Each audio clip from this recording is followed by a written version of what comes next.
Nigeria Judicial Council trains journalists on ethics of journalism.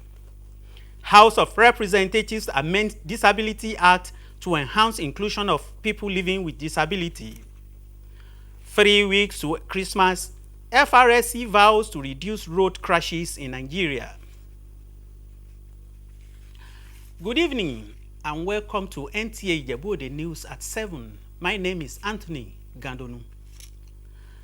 Arising from recent unsavory reports emanating from the social media events in the country, the National Judicial Council is taking concrete steps to insulate the judiciary from being victims of negative and unverified news items. The report. At a training in Abuja for journalists in the judicial sector, administrator of the NJI and experts in media practice enjoined participants to sustain the ethics of journalism profession by observing the principles of balance, impartiality and familiarity with the rules of the court. Furthermore, your role as judiciary correspondents is portraying the judiciary in good light, directly impact upon public opinion and public confidence. You will agree with me that you must continuously be guided by the dictate and ethic of journalism. It's Lordship has said it all. We are judiciary reporters, and it is a fact that judiciary beat is the most dangerous one. A slight mistake in the use of word can rubbish judiciary.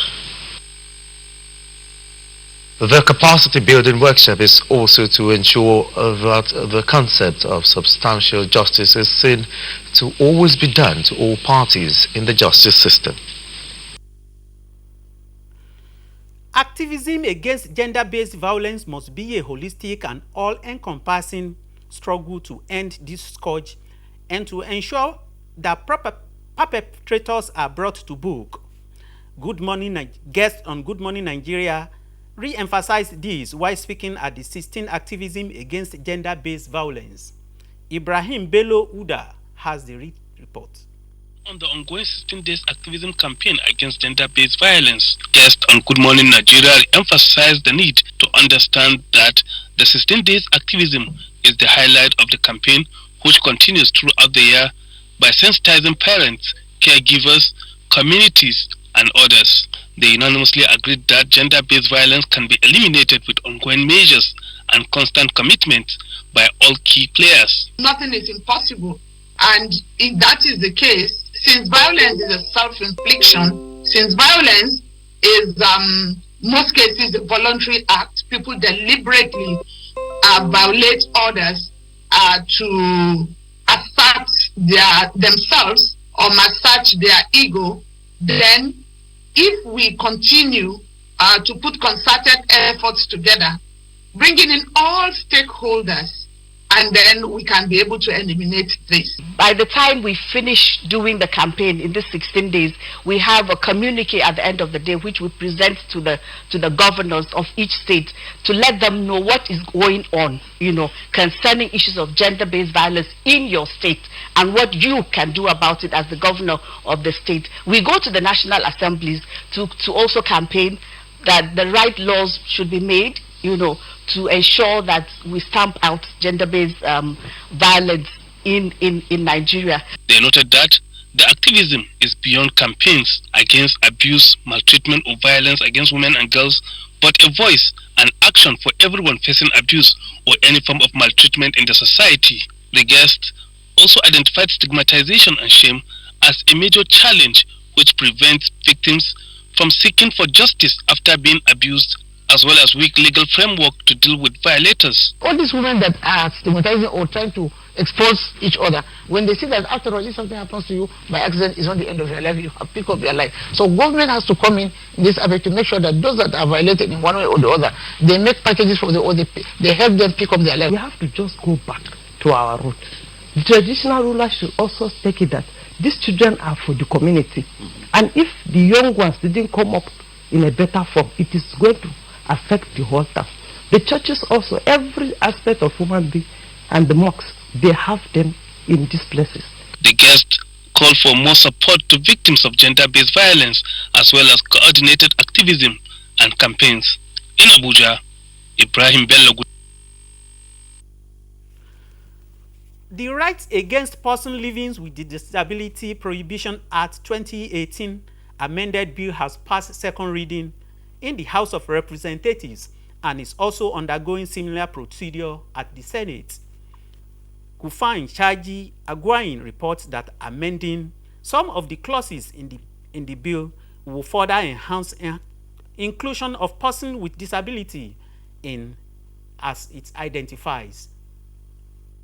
A big day as they celebrate the International Day for Persons with Disabilities. Top on the agenda is the push for quick amendment of the Disability Act, which seeks at least 5% employment opportunities for persons with disabilities in both the public and private sectors.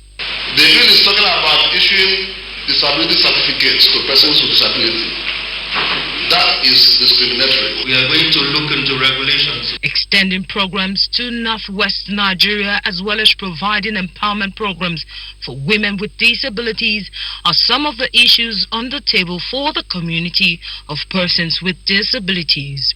We are pleased with the very dynamic or common leadership we have at the National Assembly to please improve on the budget for the Commission. The symposium also saw the unveiling of awareness materials on disabilities, as well as the distribution of assistive devices to persons with disabilities. The Minister of Humanitarian Affairs and Poverty Alleviation, along with other disability advocates, made a tour of some of the craft exhibited by persons with disabilities. In Abuja, Gufan Shaji Ugwanyi. Now to road safety matters. Federal Road Safety Corps in Ogun State has assured the road users that road crashes on highways in Ogun State will further reduce to 10% this Utah season. Unit Commander, Federal Road Safety Corps, Ijebu Ilese Toll Gate Unit, Assistant Corps Commander Adeyinka Ajayi, who disclosed this while speaking on safety of road users during Utah season, said the unit has adopted a new approach to road safety to achieve this.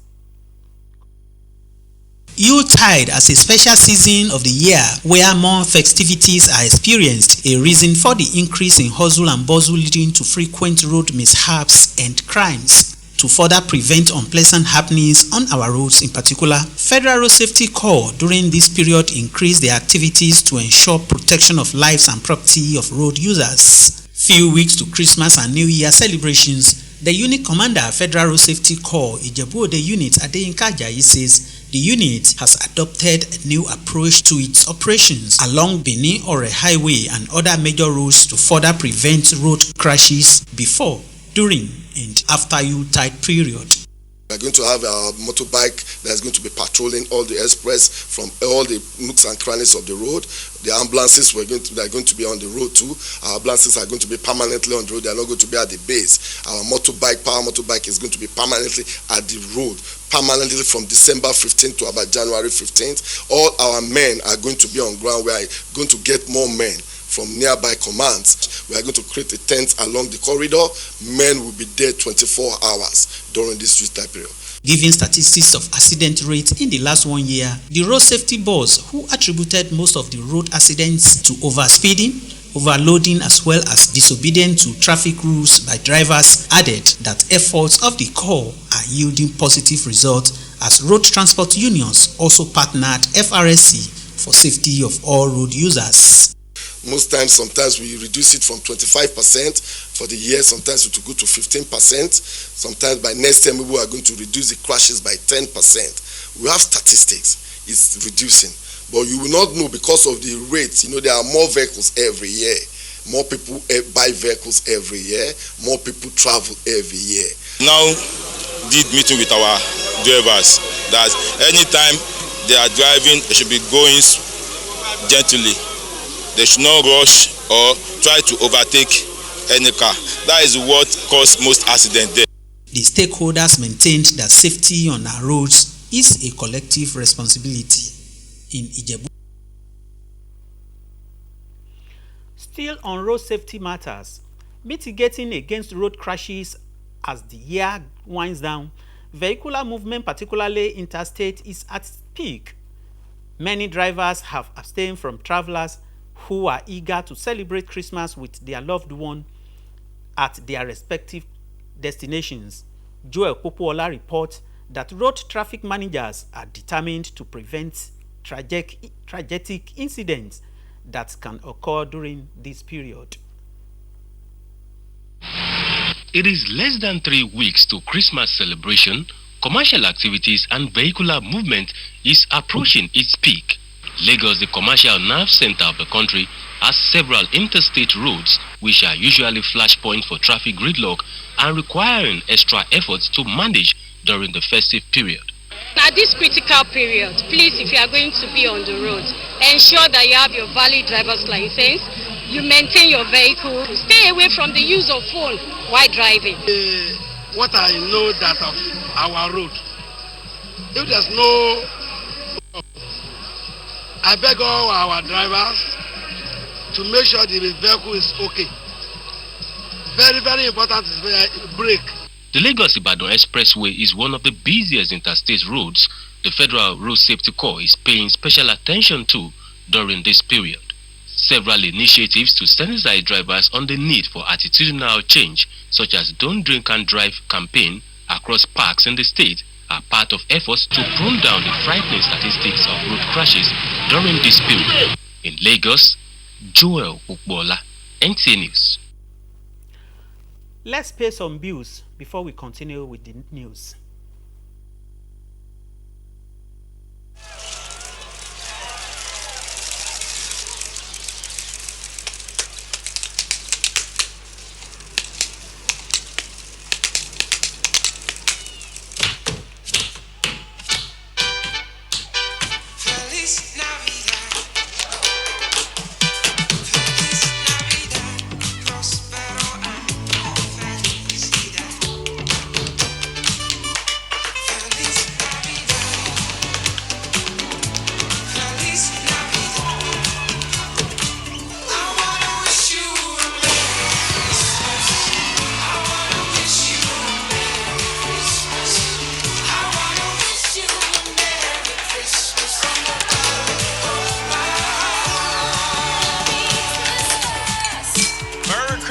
Merry Christmas. Merry Christmas from Glow.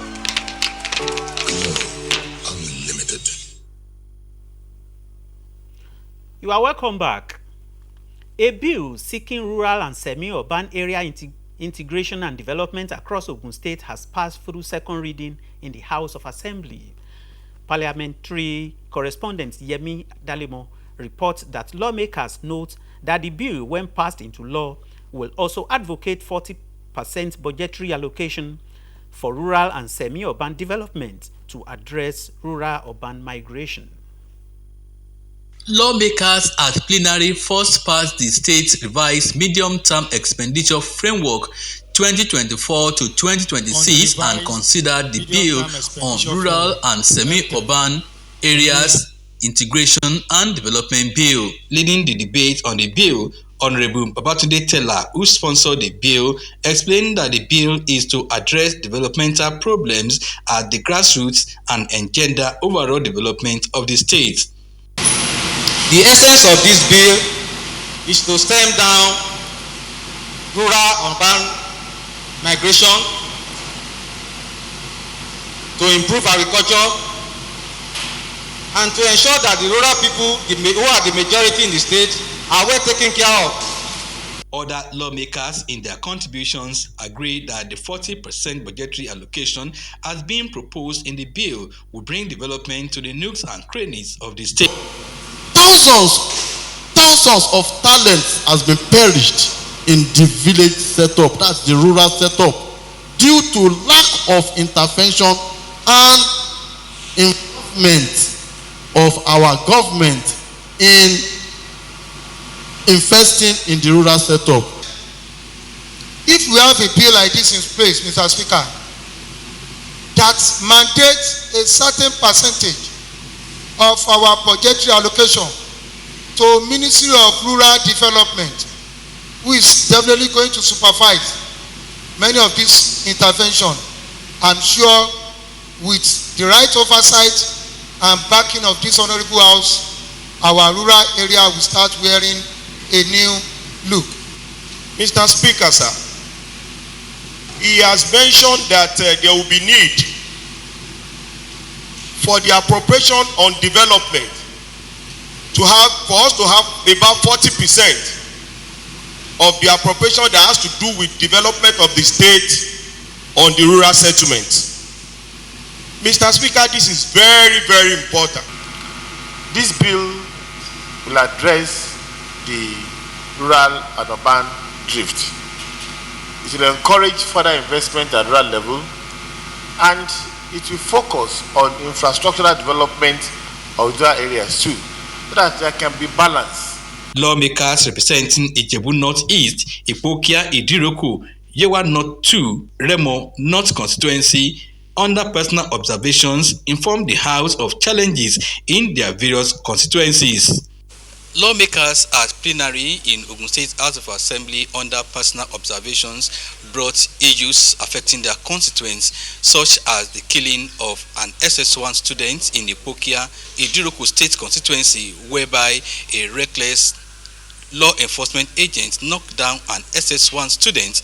Responding, the Speaker of the Ogun State House of Assembly, Honorable Olakunle Oluomo, called on police authorities to always ensure that there is regular training for officers handling ammunitions so as to prevent reoccurrence of such incidents whereby a promising Nigerians will be killed in such a reckless manner.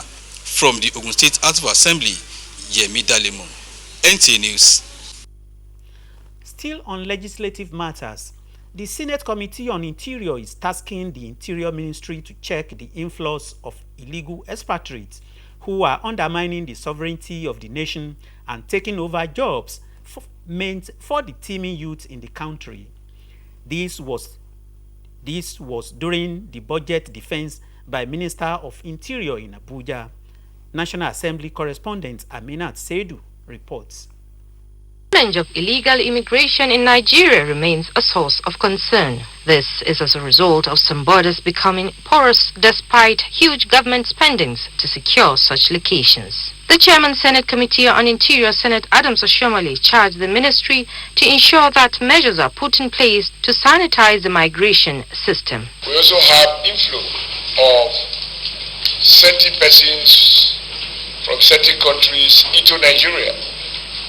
It is either because they see what our young people and even not so young can't see, or because we have internal barriers for our own people which does not affect these people of color that comes to Nigeria. But when I then see your revenue from expatriate quota, and in the manner you present it,